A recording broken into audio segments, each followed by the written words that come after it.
채권 추심 회수. 채무자의 약점을 찾아야 채권 회수의 확률을 높일 수 있습니다. 채권자와 채무자 간의 관계 또는 상호 간 입장에 따라 모든 상황이 달라집니다.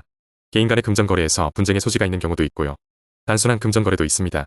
하지만 대부분의 개인 간 금전거래에서 많이 발생하는 것은 채무자의 거짓말이라는 것입니다.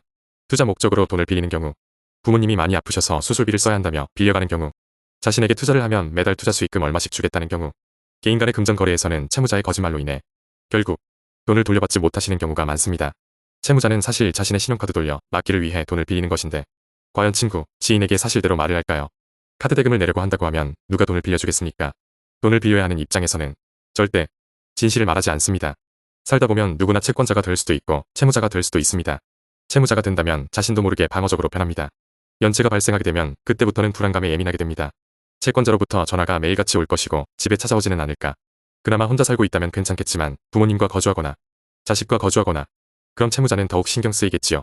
채무를 변제할 수 있는 능력이 되지 않는 상황이라면 그때부터는 모든 것을 회피하게 됩니다. 전화도 안 받거나 차단을 합니다. 심지어 집에도 안 들어옵니다. 직장도 다른 곳으로 이직합니다.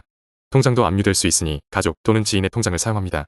채권 채무 관계에서는 채무자가 금융권이든 개인 간의 금전관계든 변제를 할 수 있는 입장이 안 되면 결국 연락 두절과 회피로 일관하게 됩니다.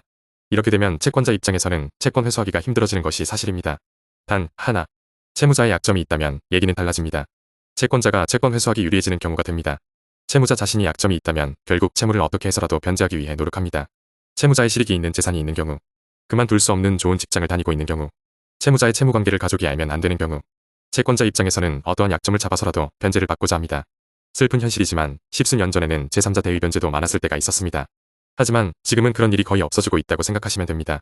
과거처럼 부모님께서 변제를 대신해서 해주고 배우자가 해주고 형제들이 해주고 친구가 해주고 심지어 애인 관계로 해주는 경우도 있었습니다. 세상이 각박해지면서 가족, 지인, 친구, 형제들 간의 우애는 점점 사라져가고 있습니다.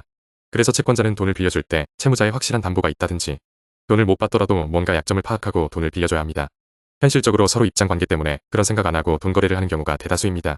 그래도 금전 거래할 때만큼은 냉정할 필요가 있다고 봅니다. 제가 관리하고 있는 건 중에는 투자 목적으로 돈을 빌려주고 돌려받지 못했던 건들이 많습니다. 그런데 채권자분들께서 채무자의 정보가 부족한 경우가 많습니다. 채무자가 정확히 무슨 일을 하는 사람인지, 금전관계에 있어 가장 중요한 것은 채무자의 확실한 정보와 약점입니다. 돈을 빌려주실 때는 냉정하게 판단하시고 결정하시기 바랍니다.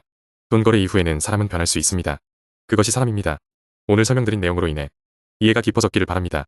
여러분의 성공적인 채권 회수를 응원합니다. 더 궁금한 점이나 도움이 필요하다면 언제든지 전화 문의가 카톡 남겨주세요. 감사합니다.